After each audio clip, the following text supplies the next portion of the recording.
같이 조용한 기도 드리심으로 12월 27일 나는 교회 2020년 마지막 주일 예배를 주님께 감사와 기쁨으로 드리도록 하겠습니다.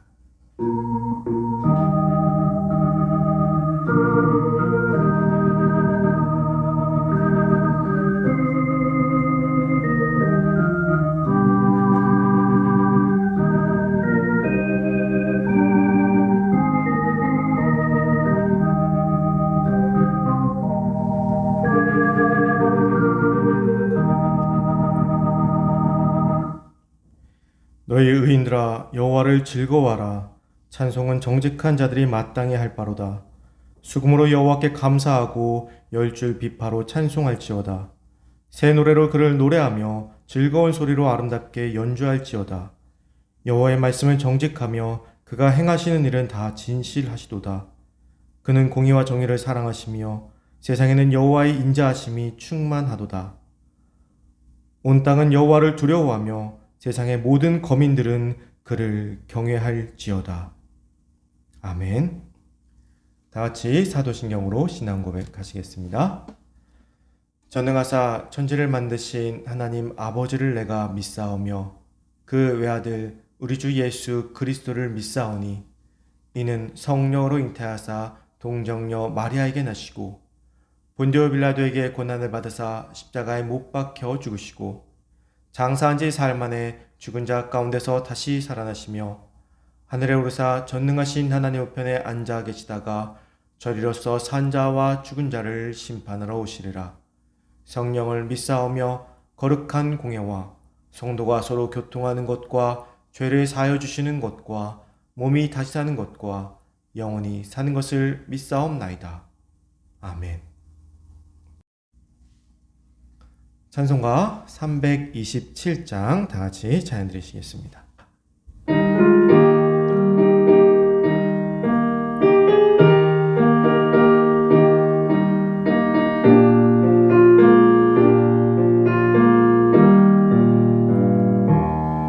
주님 주신 화평 믿음 얻기 위해 너는 정성껏 기도했나.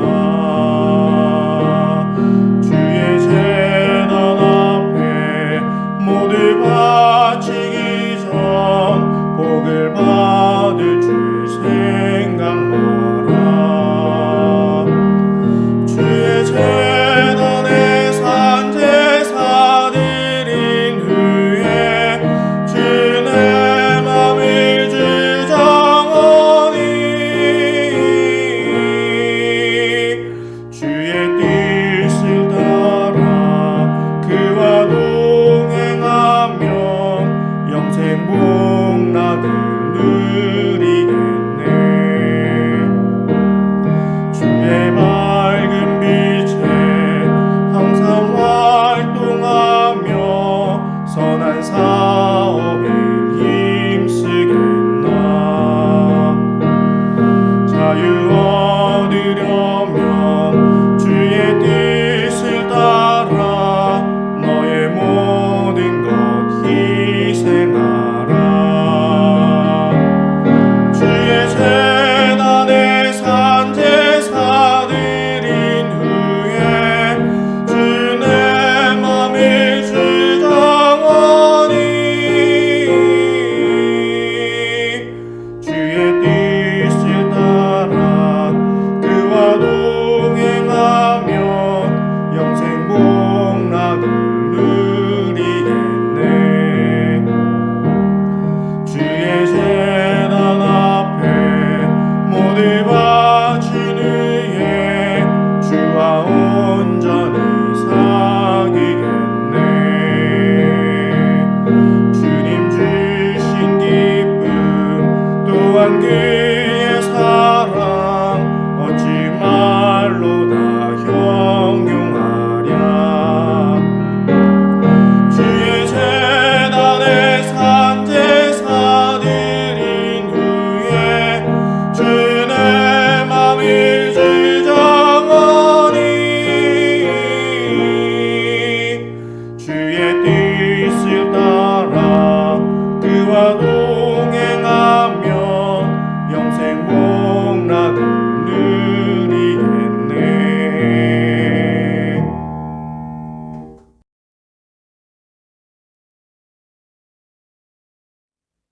저희의 존귀와 영광을 홀로 받으실 하나님 아버지, 2020년 다사다난했던 한 해를 마무리하는 이 예배에 저희를 불러주셔서 감사와 찬양을 올려드립니다.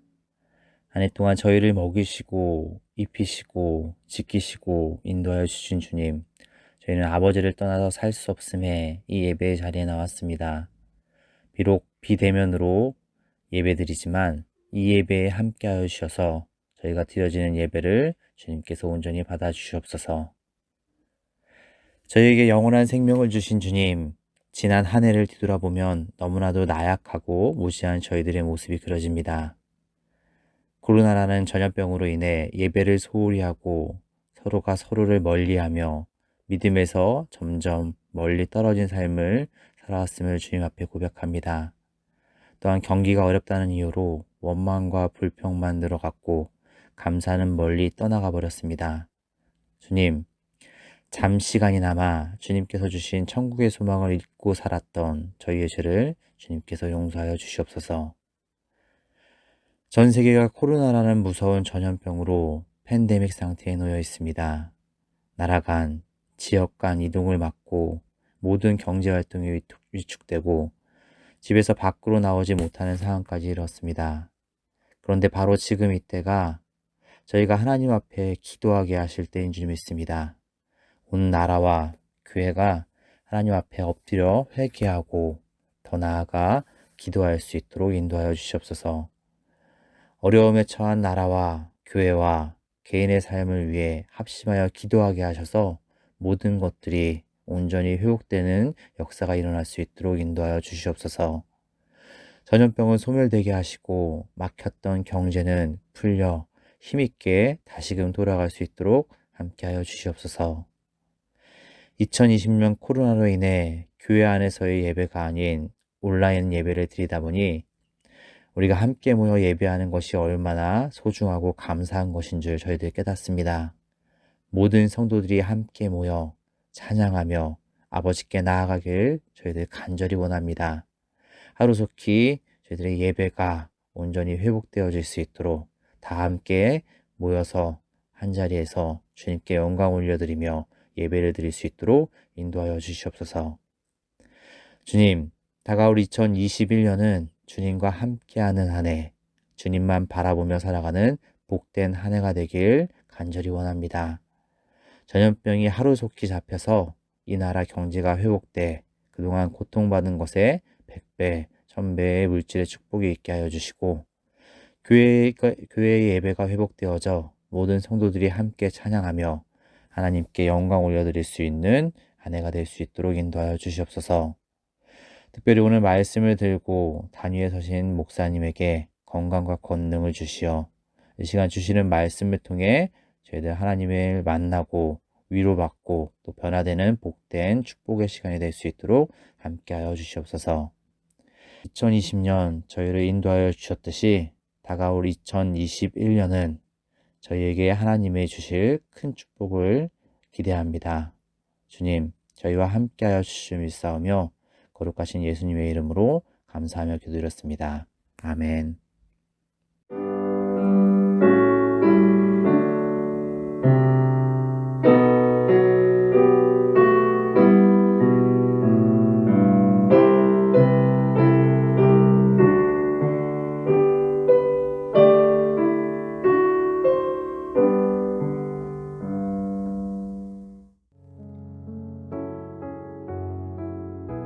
오늘 하나님께서 우리에게 주신 말씀은 마가복음 9장 38절에서 50절 말씀입니다.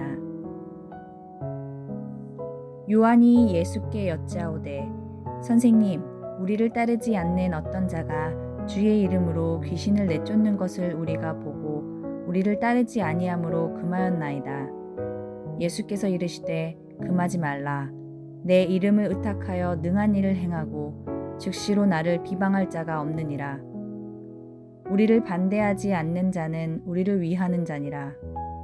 누구든지 너희가 그리스도에게 속한 자라 하여 물 한 그릇이라도 주면 내가 진실로 너희에게 이르노니 그가 결코 상을 잃지 않으리라. 또 누구든지 나를 믿는 이 작은 자들 중 하나라도 실족하게 하면 차라리 연자 맷돌이 그 목에 매어 바다에 던져지는 것이 나으리라. 만일 내 손이 너를 범죄하게 하거든 찍어버리라. 장애인으로 영생에 들어가는 것이 두 손을 가지고 지옥 곧 꺼지지 않는 불에 들어가는 것보다 나으니라. 만일 내 발이 너를 범죄하게 하거든 찍어버리라. 다리 저는 자로 영생에 들어가는 것이 두 발을 가지고 지옥에 던져지는 것보다 나으니라. 만일 내 눈이 너를 범죄하게 하거든 빼버리라. 한 눈으로 하나님의 나라에 들어가는 것이 두 눈을 가지고 지옥에 던져지는 것보다 나으니라. 거기에서는 구더기도 죽지 않고 불도 꺼지지 아니하느니라. 사람마다 불로써 소금 치듯함을 받으리라. 소금이 좋은 것이로되 만일 소금이 그 맛을 잃으면 무엇으로 이를 짜게 하리요. 너희 속에 소금을 두고 서로 화목하라 하시니라. 아멘.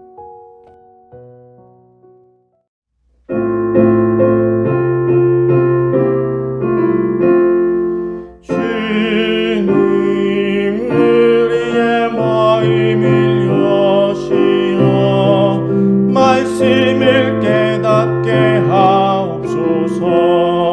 아멘. 서로 화목하라는 제목으로 오늘 말씀 나누겠습니다. 세상에는 수많은 스승들이 있습니다. 우리 인간은 배움을 통해서 성장하기 때문에 스승이라는 존재는 반드시 필요하죠. 스승의 말 한마디가 사람의 인생을 바꾸기도 합니다. 그래서 살면서 좋은 스승을 만나는 것은 참으로 인생의 큰 복이다라고 이야기를 하죠. 지난 1년 동안 우리도 많은 것들을 배우고 또 보았을 것입니다. 우리가 보고 배운 모든 것들이, 그것을 제공해준 모든 것들이 우리의 스승이 되어줍니다. 그렇다면 반대로 스승에게 좋은 제자들이란 어떤 제자들일까요? 좋은 제자라 함은 한 가지를 가르쳐 줄 때 10가지를 배우는 자, 혹은 잘하지 못해도 끝까지 포기하지 않고 열심히 노력하는 자라고 우리가 일반적으로 그렇게 알고 있습니다. 물론 그런 제자들 참으로 훌륭하고 좋은 제자들이죠. 한 가지를 가르쳐 주었을 때 10가지를 아는 똑똑함도, 포기하지 않는 열정도 다 좋지만 그것은 사실 누구에게 좋은 것이냐? 제자 본인에게 좋은 것이죠. 한 가지를 가르쳐 줬는데 10가지를 알면 본인에게 좋죠. 또 포기하지 않고 끝까지 노력해서 얻어내는 것, 선생님보다는 사실 본인에게 좋은 것이죠. 스승에게 정말 좋은 제자란 누구냐라는 관점에서만 본다면요, 그렇게 훌륭한 제자, 뛰어난 제자보다는 스승의 뜻을 헤아릴 줄 아는 제자가 스승의 입장에서는 가장 좋은 제자일 것입니다. 예수님에게도 여러 제자가 있었습니다. 물론 지금 우리도 예수님의 제자들이죠. 그런데 우리 예수님은 제자들 때문에 항상 고민이 많으셨을 것 같습니다. 물론 지금 우리도 포함해서 말입니다. 마가복음 속에서 예수님의 사역은 점점 더 최종 목표인 십자가를 향해서 달려나가고 있습니다. 그것을 아셨던 예수님께서는요, 수차례 제자들에게 순한 예고를 하셨죠. 내가 고난을 받고 죽었다가 사흘 만에 부활할 것이다 라는 이야기를 여러 차례 반복해서 제자들에게 말씀해 주셨습니다. 그런데 그 이야기를 하셨던 그 중요한 순간에도 제자들은 여전히 예수님의 심정을 헤아리지 못하고 있습니다. 오히려 예루살렘으로 향하시는 예수님의 여정 속에서 이제 예루살렘에서 항상 왕이 세워졌으니 예루살렘에서 왕이 되시는 것이 아니냐, 이런 추측을 하면서 서로 높은 자리에 앉기 위해 싸우는 일까지 벌어졌었죠. 스승이신 예수님의 마음을 전혀 헤아리지 못하고 자신을 위한 관점에서만, 자기 중심적인 생각으로만 행동하는 제자들의 모습인 것입니다. 그런 제자들을 향해서 예수님께서는 오늘 본문을 통해 그 안타까운 심정을 헤아리기를 바라시는 마음으로 주님의 뜻을 다시 한번 가르쳐 주십니다. 오늘 우리도 예수님의 제자된 자로서 예수님의 말씀을 통해 예수님의 심정을 헤아리는 좋은 제자로 거듭나기를 주님의 이름으로 간절히 축원합니다. 우선 오늘 본문은 한 사건을 이야기하고 있습니다. 세베대 아들 요한의 일입니다. 세베대 아들 요한은요, 그 급한 성격 때문에 우레의 아들, 즉 천둥의 아들이라는 별명을 가지고 있어요. 번개가 어떻게 치죠? 번쩍하고 치잖아요. 그래서 급하게 번쩍하는 것처럼 요한이 그런 급한 성격의 소유자였던 것 같아요. 그가 예수님께 질문 겸 자랑을 하고 있습니다. 예수님의 일행인 자신들을 따르지 않는 어떤 사람을 보았는데 그 어떤 사람이 감히 예수님의 이름으로 귀신을 내어쫓고 있었다라는 거예요. 예수님의 제자들도 아니면서 예수님의 이름을 사용하고 있었던 것이죠. 이미 앞서서 예수님께서 변화산에 오르셨을 때 제자들은 귀신 들린 아이를 어떻게 했죠? 아무것도 하지 못했죠. 전혀 쫓아내지 못했습니다. 그런데 제자도 아닌 어떤 사람이 감히 예수님의 이름으로 귀신을 내어쫓고 있으니 제자들의 기분이 좋지 못하겠죠. 예수님의 제자라는 우리도 못하고 있는데 저 사람이 예수님의 이름을 팔아서 뭘 하고 있어? 괜히 기분이 나빴던 것입니다. 그 이름을 함부로 사용하는 것이 불쾌했습니다. 그래서 예수님의 이름으로 귀신을 쫓는 것을 그 사람에게 가서 못하게 막아버렸어요. 내가 예수님의 제자인데 네가 감히 어떻게 예수님의 이름을 파냐? 하지 말아라. 이렇게 이야기했겠죠. 그것을 예수님께 이야기하고 또 자랑하고 싶었던 거예요. 내가 예수님의 이름으로 함부로 사용하는 사람을 내가 이렇게 막았습니다, 예수님. 우리만 예수님의 제자인데 저 사람이 예수님의 제자인 척했습니다.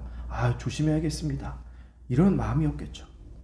그런데 당연히 돌아올 칭찬은 돌아오지 않고 오히려 예수님께서 꾸지람 아닌 꾸지람을 하시는 것을 듣게 됩니다. 예수님께서는 이렇게 말씀하시죠. 그런 자들을 막지 말아라. 그리고 한 걸음 더 나아가 이렇게 말씀하십니다. 누구든지 우리를 반대하지 않는 자는 우리를 위하는 자라고 말입니다. 참으로 위대한 관용과 포용의 표현이 아닐까, 교훈이 아닐까 싶어요. 나를 반대하지 않는 사람은 나를 위하는 사람이다.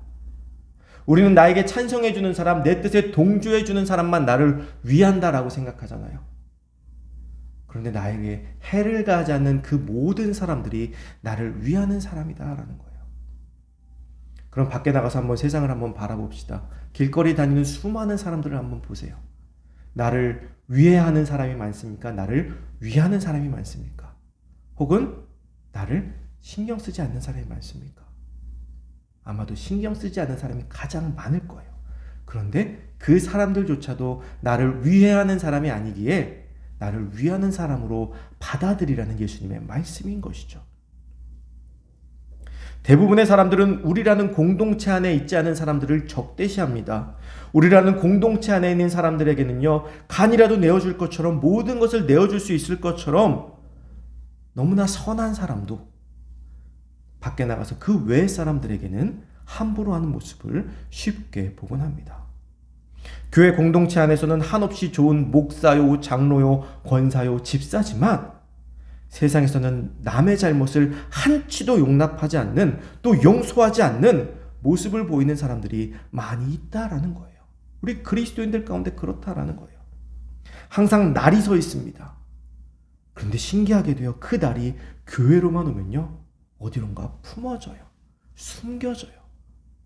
그리고 말이 굉장히 부드러워집니다. 이해력이 굉장히 넓어집니다. 포용력이 굉장히 커집니다. 그런 우리를 향해서 예수님께서는 이렇게 말씀하셨습니다. 예수의 이름으로 물 한 그릇이라도 대접하는 자는 그에 대한 상을 반드시 받게 될 것이라는 말씀이에요. 사실 우리는 반대로 행동해야 됩니다. 공동체 안에서는 우리의 믿음을 지키기 위해 더 철저하게 우리를 돌아보고 잘못된 형제들의 모습이 보인다면 온전한 권면을 통해서 죄로부터 돌아설 수 있게 강력히 권고할 수 있어야 돼요. 그리고 세상에 나가서는 예수님의 이름으로 한없이 사랑과 포용으로 세상을 품고 나아가야 됩니다. 그런데 우리는 어떻게 합니까? 세상에서는 적대시하고 교회에 와서는 잘못된 것을 말하지 않고 품어주죠. 그러니 잘못된 모습이 계속 잘못된 모습으로 나아가게 되는 것입니다. 그런데 사실요, 저도 그게 그렇게 안 돼요. 교회 속에서는요, 누가 저에게 뭐라고 해도요, 그냥 설령 그것이 정말 기분 나쁜 말일지라도요, 그냥 웃어 넘길 수 있습니다. 아, 그러셨어요. 그러시구나. 이럴 수 있어요. 화내지 않을 수 있습니다. 그런데 밖에 나가서 누가 저에게 조금만 잘못을 하나 지적만 하면요, 뭐 이렇게 핏대가 나도록 싸우고 싶어져요. 화가 납니다. 참지 못합니다. 그래서 같이 받아치곤 합니다. 이것은 예수님을 앞세우는 삶이 아닌 나 자신을 앞세우는 삶밖에 되지 않는 것입니다. 근데 우리는 이것을 너무나 못하고 살아가고 있지는 않습니까? 예수님의 마음은 조금도 헤아리지 않는 제자의 모습이 우리의 모습일지도 모릅니다. 지금 우리의 모습은 요한의 이 모습과 별반 다르지 않을 거예요. 예수님의 제자라는 요한의 개인적인 우월감과 권위의식을 예수님께서는 깨고자 하셨습니다. 예수님께서는 대접하라는 말씀과 함께 실족의 경계를 주셨어요. 관용과 포용 없이 마구잡이로 자르고 배격하고 배척하여 버린다면 실족하게 되는 일이 있기 때문입니다. 여기서 실족하게 한다는 말은요, 남의 길의 앞에 방해물이나 덫을 놓아서 넘어뜨리거나 잡아뜨리게 하는 혹은 빠지게 하는 것을 의미합니다. 만에 하나 다른 이의 믿음을 실족케 하는 자가 있다면 차라리 연자맷돌을 목에 메어 바다에 던지음이 낫다라고 말씀하셨어요. 연자맷돌이 얼마나 무겁습니까? 그것을 목에 매달아서 바다에 던지면 어떻게 될까요? 그 어떤 사람도 살아나올 수가 없습니다. 연자맷돌을 목에 다는 것은 끔찍한 사형법입니다. 그만큼 영혼을 실족케 하는 죄는 큰 죄가 된다라는 거예요. 이 땅의 주인이 누구십니까? 이 땅의 모든 영혼의 주인은 누구십니까? 모두 다 주님의 것이죠. 그 영혼들을 위해서 우리 주님께서 이 땅에 오셨습니다. 나만을 위해서 오신 것이 아니고요. 물론 나를 위해서 오셨지만 나만을 위해서 오신 것이 아니고요. 이 땅의 모든 사람들을 위해서 오셨습니다. 그리고 고난을 당하셨습니다. 그리고 피를 흘리시고 죽음을 당하셨습니다. 그냥 쉽게 얻으신 영혼이 아닌 예수님의 핏값을 주고 사신 영혼들이 이 땅의 모든 영혼들이라는 거예요. 그 영혼들을 우리가 소홀히 여기거나 나아가 주님 앞으로 나오지 못하게 실족시킨다면 예수님의 마음이 어떠하시겠습니까? 우리를 향해 화가 나실 수밖에 없으시겠죠. 그래서 그 죄가 크다 하실 수밖에 없는 아주 큰 죄가 되고 마는 것입니다. 또한 예수님께서는 남을 실족시키지 않을 뿐더러 자신도 죄로 인해 실족하지 않도록 주의를 주셨습니다. 죄로 인해서 실족하게 된다면 그 죄를 짓게 한 것을 끊어버리라고 말씀하셨어요. 물론 문자 그대로 다리를 자르고 팔을 자르라는 말이 아닙니다. 죄를 짓게 되는 그 쓴 뿌리, 내 안에 있는 그 죄의 쓴 뿌리를 주님 앞에 나가게 하는데 방해되는 그 죄의 쓴 뿌리를 끊어버리라는 말씀인 거예요. 얼마 전 TV를 트다가 잠깐 보게 된 드라마가 있습니다. 여기 여주인공이 나오는데요. 이 여주인공은 어렸을 적에 너무나 뚱뚱해서 돼지라고 놀림받았던 아이였어요. 아이들이 이 아이에게 돼지발을 던져줍니다. 그리고 돼지바 이렇게 막 놀렸어요. 그래서 이 아이가 너무나 충격을 받아서 먹지 않고 살을 빼기 시작합니다. 살찐 사람들을 긁지 않은 복권이라고 말하곤 해요. 긁지 않은 복권이 뭘까요? 긁으면 당첨될 수 있다라는 것이죠. 살을 빼면서 숨겨진 외모가 드러난 사람들이 생각보다 많이 있습니다. 그래서 생긴 말이에요. 너 살 빼면 엄청 멋있어질 거야. 너 살 빼면 엄청 이뻐질 거야. 너는 긁지 않은 복권이야. 이렇게 말하는 것이죠. 이 주인공도 자신이 긁지 않은 복권이라고 생각하고 열심히 살을 뺐지만 복권은 당첨이 많을까요? 꽝이 많을까요? 꽝이 많죠. 꽝이었습니다. 기적이 일어나지 않았습니다. 그래서 이 아이는 열심히 공부를 했습니다. 열심히 공부만 했어요. 공부를 잘해도 여전히 아이들은 이 아이를 공부 잘하는 못생긴 아이라고 생각을 했습니다. 아무런 중고등학교 시절을 보내고 그리고 공부를 잘했기 때문에 명문대에 입학하게 됩니다. 그리고 합격을 해놓고요. 얼굴을 싹 성형수술을 하게 돼요. 그래서 지나가는 사람들이 다 쳐다볼 만큼 예뻐졌습니다. 그런데 여전히 그 예뻐진 얼굴에 본인이 적응하지 못하고 사람들이 쳐다보니까 뭐라고 생각하느냐? 내가 못생겨서 쳐다보나? 이런 자신감 없는 모습에 빠져 있다라는 내용이었어요. 그 뒤는 보지 못했지만 자신감을 찾아가는 내용이 아닐까 싶습니다. 과거에 내 모습 속에서 빠져 있으면요, 지금 내 모습이 새롭게 변했어도 앞으로 한 걸음도 나아가지 못한다라는 거예요. 과거에 잘못된 나의 죄는 예수 그리스도를 만남으로 다 해결되었습니다.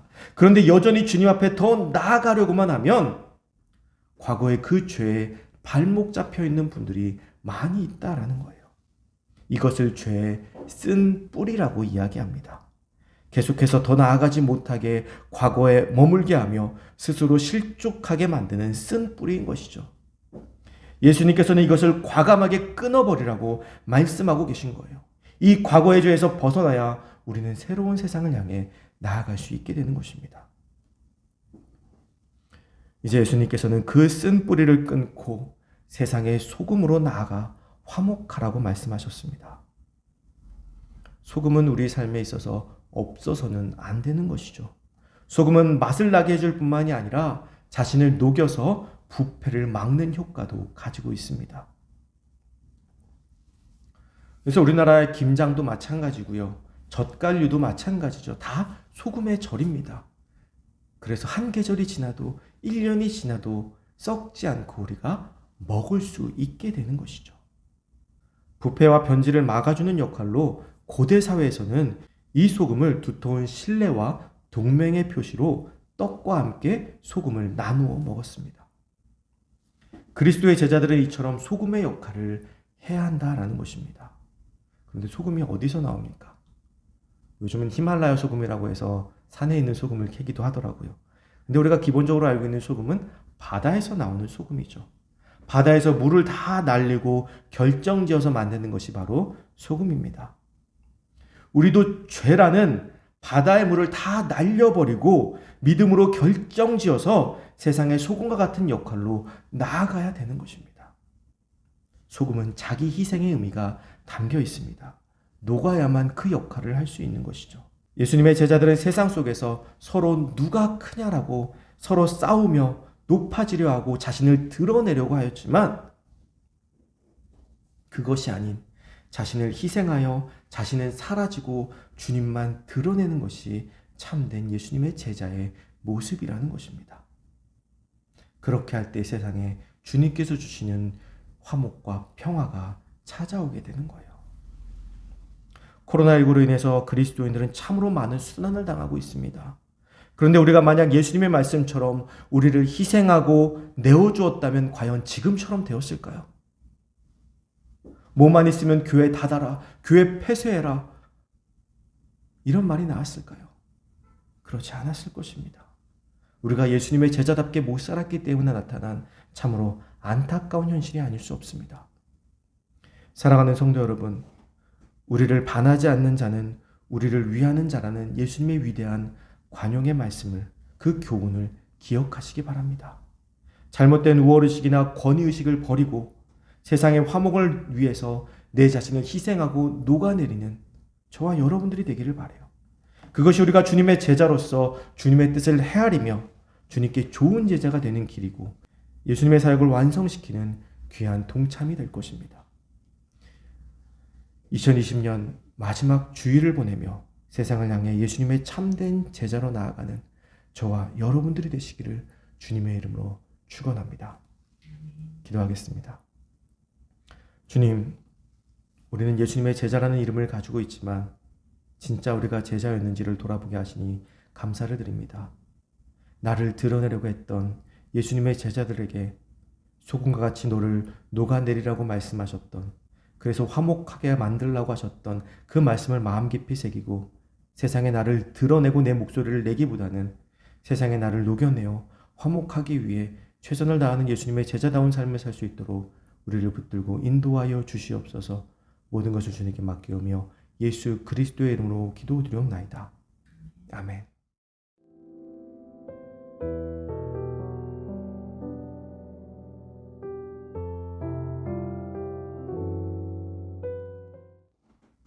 교회 소식 전해드리도록 하겠습니다. 이번 주일 주중에 송구 영신 예배는 온라인으로 드리게 됩니다. 가정에서 시간에 맞춰서 예배에 참여해 주시기를 부탁을 드립니다.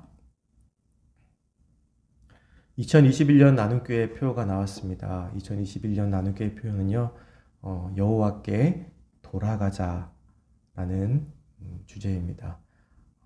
주제 선고는 호세아 6장 1절 말씀으로요. 오라 우리가 여호와께로 돌아가자. 여호와께서 우리를 찢으셨으나 도로 낫게 하실 것이요 우리를 치셨으나 싸매어 주실 것입니다. 라는 말씀입니다. 2021년이 코로나19로 찢어진 우리의 삶이 다시 싸매어지고 주님으로 인해서 회복되는 소망을 품고 여호와께로 돌아가자라는 주제를 정했으니 이것을 놓고 함께 1년 동안 열심히 기도하고 또 우리의 신앙생활에 표대로 세우기를 부탁을 드립니다.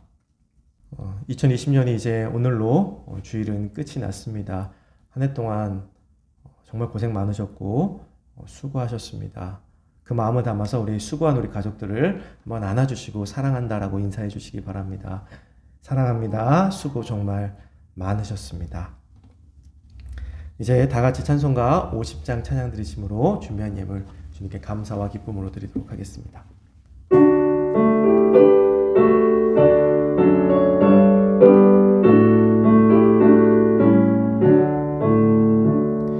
내게 있는 모든 것을 아낌없이 드리네. 사랑하고 의지하며 주만 따라 살리라. 주께 드리네. 주께 드리네.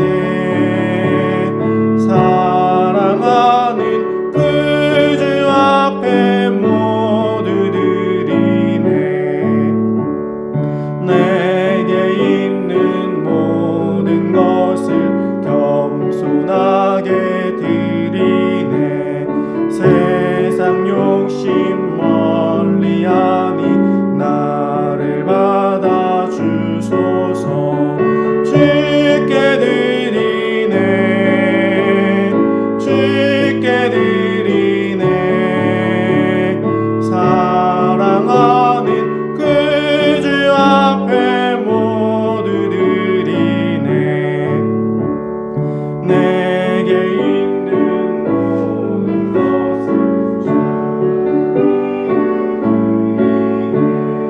주의 성령 충만하게 내게 내려주소서.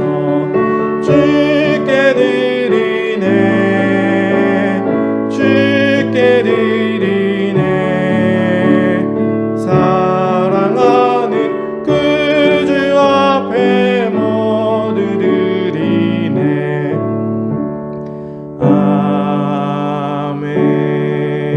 아멘. 사랑과 은혜가 풍성하신 주님, 돌아보니 모든 것이 주님의 은혜였음을 고백합니다. 지난 2022년 한 해 동안 우리를 붙들어 주시고 지켜주신 놀라운 은혜에 그 사랑에 다시 한번 주님 감사를 드립니다. 이 감사한 마음을 가지고 2020년을 잘 마무리하며 새롭게 2021년을 주님과 동행함으로 나아가는 주님의 백성들이 될 수 있도록 우리를 붙들고 인도하여 주시옵소서. 이 시간 감사한 마음으로 예물을 드리는 손길을 기억하여 주사 2020년 채워주신 그 축복이 2021년에는 곱절의 축복으로 채워주시기를 소망하옵니다. 주님, 더 많은 축복을 우리에게 베풀어 주시옵고 우리를 인도하여 주시옵소서. 또한 우리가 받고 끝나는 것이 아니라 주님께서 주시는 그 놀라운 사랑을 세상에 겸손함으로 섬기며 나아가고 나눌 수 있는 우리가 될 수 있도록 인도하여 주시옵소서. 이제는 우리 주 예수 그리스도의 대속하신 은혜와 그것도 놀라우신 하나님의 사랑과 성령님의 감동, 감화, 교통하심이 참된 예수님의 제자가 되어 세상에 녹아져 세상을 화목하게 하고 평화롭게 하기를 원하는 귀한 성도들과 그들의 가정과 그들의 생업 위에 이제부터 영원까지 함께 하시기를 간절히 축원하옵나이다. 아멘.